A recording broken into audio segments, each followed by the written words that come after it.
iniciando mais um Fala Vereador. Neste final de ano, vamos conversar com os vereadores, falando um pouco da retrospectiva desses últimos 4 anos. Hoje ao meu lado, vereador do PMDB, Moacir da Silva. Tudo bem, vereador? Tudo bem, é sempre muito bom estarmos aqui, principalmente agora, final de ano, final de mandato também, para falar um pouquinho do trabalho, da trajetória, das ansiedades, do que pensamos e de tudo que permeou o nosso tempo aqui na Câmara. Contar um pouco, né? Vamos começar contando um pouco para os nossos telespectadores. Quais foram os projetos que mais marcaram nesses últimos 4 anos? Na verdade, assim, eu poderia dividir os projetos em 2 blocos. Um bloco que todos sabem, ou de uma maneira geral a população sabe, que no primeiro ano nós integramos o governo no Executivo, até porque nós julgávamos que havia uma grande necessidade de juntar esforços para em prol da cidade, para organizar a cidade. E foi por isso que o convite foi aceito, e isso nós deixamos claro, inclusive, nas discussões anteriores. E isso foi durante o primeiro ano e meio. Lá nós desenvolvemos alguns projetos de cunho social e bastante importantes que eu julgo para a população. O senhor estava à frente de qual secretaria? Da Secretaria da Receita. Eu fui secretário da Receita, no mesmo tempo acumulei a Secretaria da Finanças e do Planejamento orçamentário, não do planejamento urbano. E em função de uma série de demandas que a própria população nos trazia para a Secretaria da Receita, nós encaminhamos uma série de projetos que nós participamos diretamente. É importante que se saiba que esses projetos sempre são de autoria do Executivo, então não é um vereador que está no Executivo como secretário que manda projetos para a Câmara, não, é sempre do Executivo. Mas o projeto, por exemplo, do IPTU pago em 2 cotas com o desconto total. Esse foi um projeto nosso que surgiu, um projeto que surtiu muito efeito. Muito efeito, né? Porque isso foi em função exatamente da conversa com a população e de alguém, até um morador do Cobrasol, que nos pediu, ele disse: eu gostaria muito de receber o desconto total do IPTU. E o IPTU no total dá 30% de desconto, isso é muito hoje para uma economia estável, né? Mas eu não consigo pagar em cota única, eu gostaria de poder dilatar um pouco esse prazo. E aí a proposta dele foi que nós fizéssemos em duas parcelas e que essas parcelas então dessem a ele o direito do 30%. Então foi uma lei que nos trouxe. Legal. Então, dessa parte do nosso tempo lá. Também uma outra foi em função de quem estava em dia com o município. Também havia uma grande reclamação da população de que normalmente a gente faz refinanciamentos e privilegia as pessoas que estão em atraso com a cidade, mas não quem está em dia. E aí surgiu então a ideia de 10% de desconto também no IPTU para aqueles que estão em dia por ocasião do pagamento com a municipalidade, né? Quem está em dia no ano anterior tem direito a mais 10% no ano seguinte. Então, uma lei nossa de lá. Uma outra lei também com relação aos resíduos sólidos. As empresas, notadamente assim, metalúrgicas, madeireiras, grandes depósitos, atacadistas, reclamavam bastante de que o lixo é cobrado sobre a metragem quadrada. Isso. E essa é a base de cálculo do lixo, sim. Mas havia uma injustiça aí, né? A lei, ela entende que existe ali um direito concedido. Quem pega, pega, quem não pega tem que pagar. Mas existe uma injustiça porque muitas empresas, elas destinam todo o seu resíduo para reciclagem ou para o reaproveitamento e pagam como se estivesse destinando. Então nós fizemos uma lei de quem comprovasse essa destinação, o reaproveitamento em qualquer uma das áreas, poderia ganhar um desconto que vai de 60%, de 40% a 60% na taxa do lixo. E as 2 leis foram aprovadas aqui na Câmara. Todas as 3 leis. Executivo. Todas as 3 leis foram aprovadas aqui, as 3. Ora, por que 60%? 60%, com mais 30% de quem paga em cota única, porque o lixo está junto com o IPTU, com mais 10% de quem está em dia, praticamente fica 10%, né? Porque não é soma. E para a receita do município não causava nenhum dano? Muito pelo contrário, isso foi feito um estudo porque o número de pessoas que passariam a pagar, porque estavam nos questionando na justiça, ele ampliaria a base de cálculo, então não havia uma renúncia de receita. Então eu acredito que de lá foram as 3 leis mais importantes de uma área que sempre se disse que não é uma área que dava de fazer um bom trabalho nesse sentido da população. E ele foi feito sim, e essas leis existem, até é importante o programa, porque ele pode inclusive alertar, porque as pessoas, as empresas, elas têm que todo mês de janeiro ir lá solicitar o benefício. E quem não solicita não tem direito, certo? Então, com relação a isso, e tiveram outras leis também lá, no bloco do tempo que nós estivemos no Executivo. Agora, do tempo que nós estivemos aí, nós voltamos depois de 1 ano e meio aqui para o Legislativo, primeiro porque entendemos de que o nosso papel lá havia sido cumprido, aquela transição e o momento de que havia necessidade de um grande esforço da cidade para a administração havia sido dado. Nós tínhamos também agora sim um compromisso aqui com o Legislativo e uma série de demandas das comunidades para a gente estar atendendo. E aí sim, eu poderia citar uma série de leis, né? Tratando de leis, depois nós vamos tratar de outras... De audiências, de projetos. Exatamente, de outras questões. Mas a lei que coíbe o assédio moral nos servidores públicos é uma lei de nossa autoria, que foi aprovada por unanimidade na Câmara, e era uma lei que os nossos servidores não tinham, então não tem esse amparo, agora tem. Eles podem requerer esse direito, se sentirem lesados, né, pelas autoridades estabelecidas, pelas chefias, pelos seus diretores. Já tem amparo, né? Agora tem amparo. Eu acho que na questão do funcionalismo isso é bastante importante, porque havia um vácuo nessa questão, né? Nós buscamos um grande incentivo às práticas esportivas e por isso nós propusemos uma lei de criação dos estacionamentos de bicicleta em todos os órgãos públicos. É lei. É lógico que isso não foi sentido ainda na prática.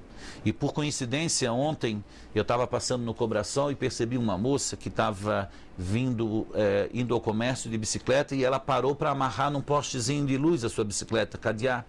E eu estava pensando, pô, tão fácil que a gente fizesse alguns bicicletários, por exemplo, no calçadão do Cobrasol, né? Apesar de que a lei, ela começou a induzir primeiro nos órgãos públicos, até para ser um vetor de indução para isso. Para ser um exemplo, né? Claro, mas vamos lá, a prefeitura nova, ou o prédio adaptado para a prefeitura está sendo adequado. Eu espero que a lei seja cumprida ali, né, naquele pátio. Até se não for, a gente vai cobrar aqui na Câmara, vamos cobrar com estacionamento de bicicleta, porque ali nós vamos estar estimulando práticas saudáveis e também criando um questionamento com relação a esse modelo do transporte e o sistema viário, esse aglomerado que nós estamos vivendo, essa conurbação, principalmente nas horas de rush, que são muito complicadas.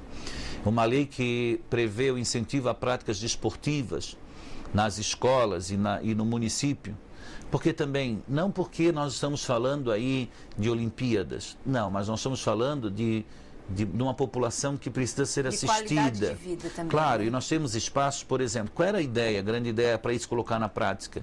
Não é vamos contratar 500 professores, não, a ideia é de que nós temos academia numa série de bairros, nós temos quadras em outros bairros, então faça um levantamento do que não tem, mas faça um levantamento do que tem. E promovendo atividades nesses locais já montados. Né? Reloca professores, um professor, eu até dei o exemplo quando a lei foi aprovada, um professor de educação física, ele pode atender no mínimo 4 comunidades um dia. 2 de manhã e 2 à tarde, nas proximidades, né, com prática, com incentivo, com vôlei, com futebol, com ginástica, né? E o grande questionamento hoje das academias é que elas são importantíssimas, mas que elas precisam de acompanhamento. Teríamos acompanhamento, então foi outro. Um outro que foi o sistema de informação com relação aos casos de violência nas escolas.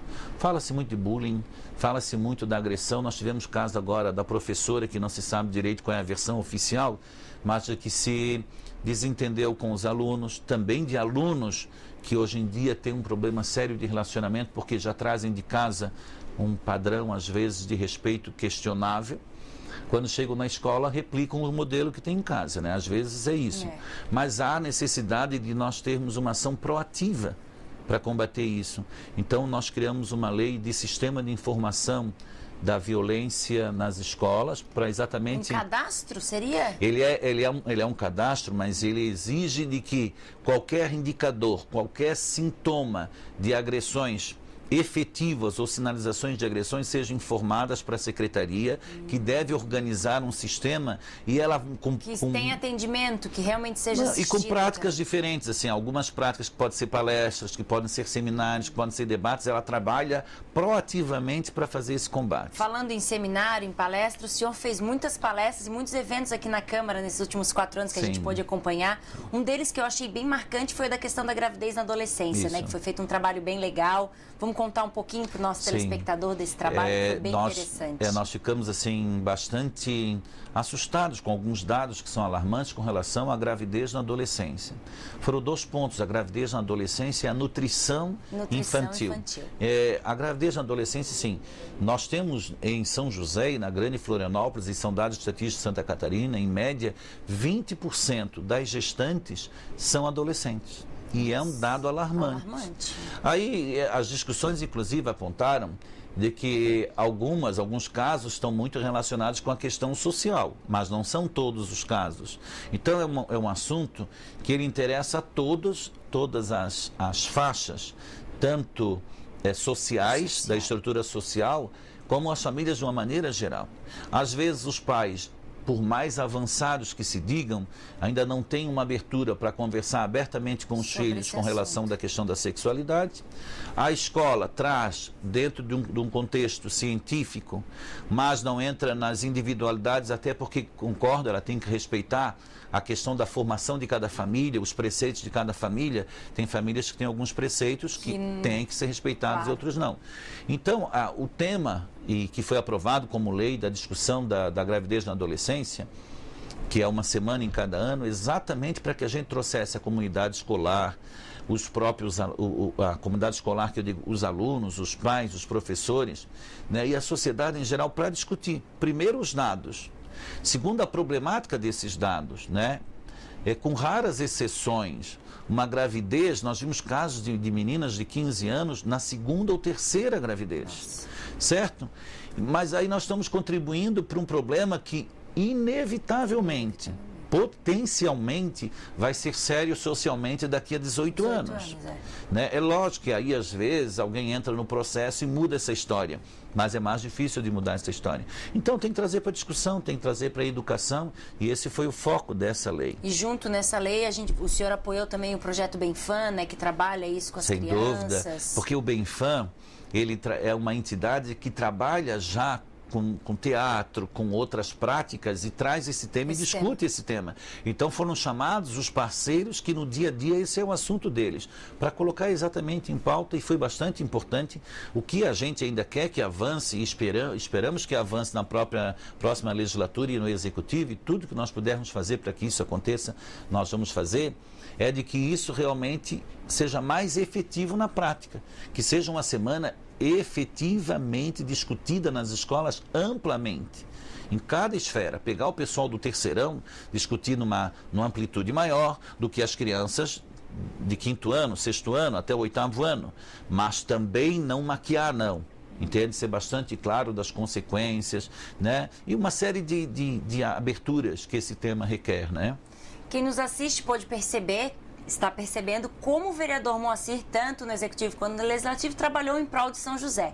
Eu quero perguntar se houve algum momento que o senhor pensou assim, eu podia ter feito diferente, eu queria ter feito um projeto que não consegui, não deu tempo. Houve algum projeto que ficou para trás, ou o senhor acha que não? O senhor cumpriu e o senhor sai daqui satisfeito com o trabalho executado? Eu saio daqui satisfeito com o trabalho executado, sim. Eu tenho bastante claro o papel do vereador. E eu acredito que aí nós temos que avançar, a população tem que avançar. Muitas pessoas têm claro qual é o papel, que é o de propor leis, que é o de fiscalizar, e o que é o de acompanhar o executivo. Então ele tem que ter uma independência, e para isso a população tem que dar essa independência.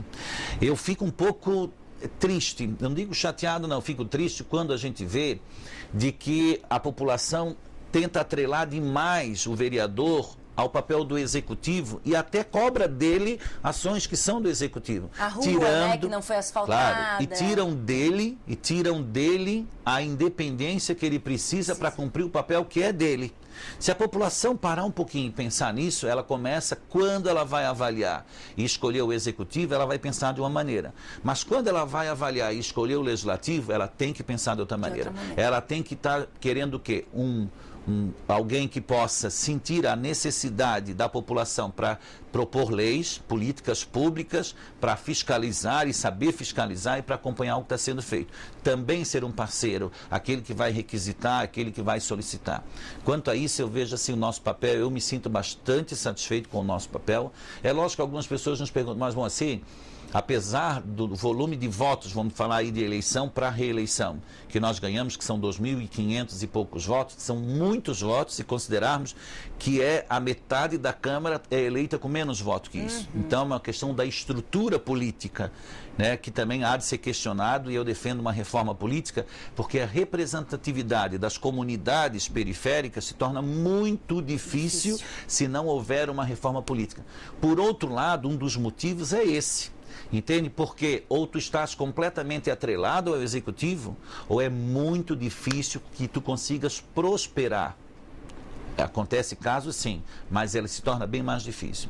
Então, quanto a isso, não é que existe uma reflexão sobre se deveria ter feito diferente, não. Eu acredito na política feita com P maiúsculo e política correta. E é essa que a gente defende e vai continuar defendendo e fazendo. A maturidade e a evolução política de uma sociedade é que vai determinar quando isso vai ser mais rápido ou menos rápido. E nós sabemos disso, nós somos cientes que esse é um processo. Quem é consciente do processo também é consciente dos riscos dele. Né? Então, nesse sentido, sim. Eu acredito que nós fizemos, eu digo assim, eu não digo que tudo, porque tudo seria até soberbo, eu não gosto. Eu acho que a gente tem que ser bastante humilde.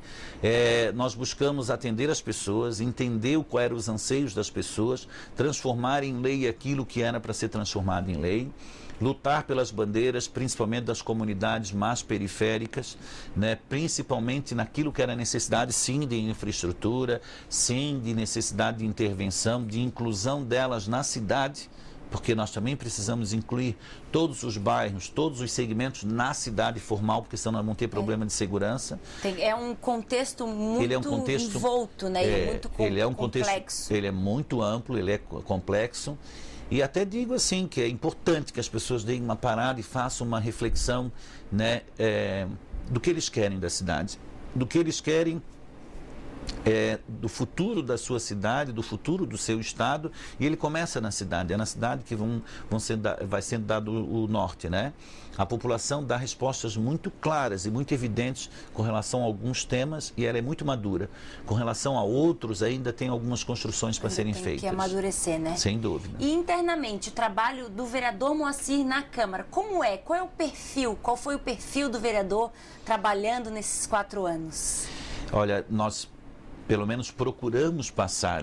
Às vezes, o que a gente passa não é efetivamente o que as pessoas percebem, mas nós procuramos sempre ter um gabinete aberto a todos e orientando aquelas pessoas que trabalham conosco no gabinete de que aqueles que vêm nos procurar são efetivamente os nossos chefes, os nossos patrões, são aqueles que nos colocaram ali, e eles devem ser atendidos com toda a qualidade. E foi esse o nosso perfil, atender todos com toda a qualidade, com todo o carinho, com toda a educação, mostrando para as pessoas o que eu sempre digo: ninguém é vereador, todo mundo está vereador, né? Então nós somos seres humanos iguais a toda e qualquer pessoa que nos procure, e devemos tratar todos como seres humanos, com igualdade, né? Mesmo que seja para dizer não, nós não vamos conseguir te atender, que seja dito não com clareza, com educação e com bom atendimento.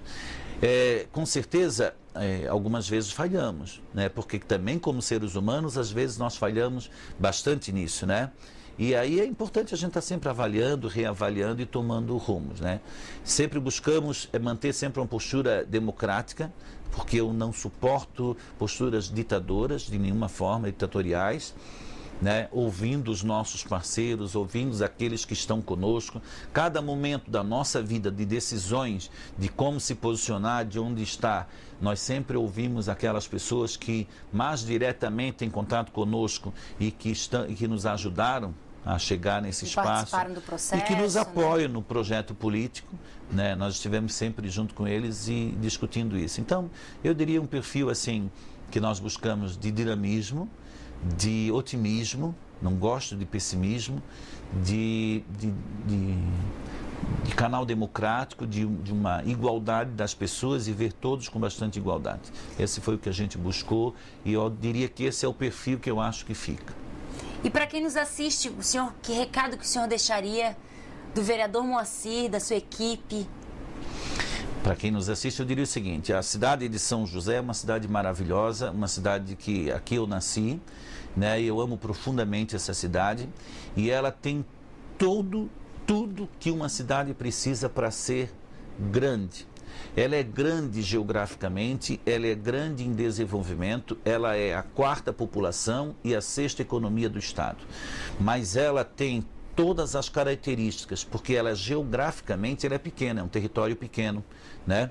Então, ela é pequena, ela é super adensada, tem uma boa infraestrutura. Mas ela é uma cidade que agora a população tem que começar a exigir qualidade de vida. Qualidade de vida não é crescimento.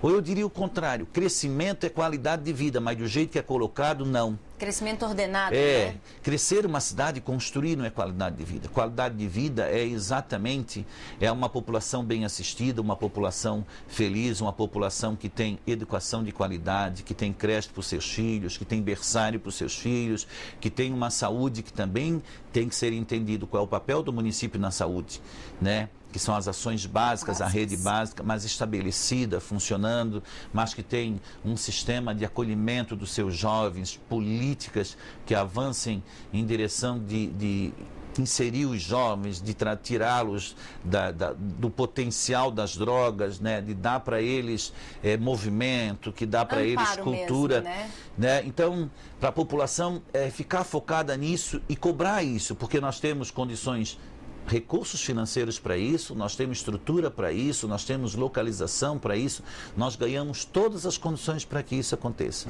E também dizer assim, é importante demais que a cidade de São José também consiga se focar num foco que eu acho que ela é pobre. Eu vou até refazer o raciocínio, ela é rica na questão cultural, né? Se pegarmos aqui o entorno do centro histórico, as pessoas que mantêm essa história e a cultura viva de São José, tem que bater palmas para eles. Mas ela é pobre no sentido de que isso seja divulgado e expandido para toda a comunidade de uma maneira geral. Se perguntarmos para a nossa população, os nossos bairros, qual é a frequência nos teatros? Mínima. Qual é o potencial do nosso teatro aqui que está sendo utilizado? Mínimo. Qual é a frequência das nossas comunidades em cinema? É mínimo. Mas em grupo de dança, em grupo de teatro, em discussão da arte, da cultura, isso tudo há muito por avançar, apesar de que ainda já somos, nessa região temos algum destaque, mas há muito por avançar. Então, qualidade de vida é isso, né? Nós temos que avançar e é isso que eu penso que a população tem que ficar de olho, tem que participar dos fóruns de discussão, tem que vir mais na Câmara, tem que acompanhar quem está aqui na Câmara, tem que ver efetivamente as posturas de quem ela... Conhecer, né? De quem ela escolheu. Conhecer o trabalho, porque senão, acontece. ela de novo, quando vem o processo que seleciona aqueles que vão gerenciar o que é dela, ela meio que... ela não tem critérios para tomar as decisões e pode, às vezes, não tomar a decisão que é mais acertada. Obrigada, vereador. Obrigada a você que nos assiste. Quero agradecer o vereador.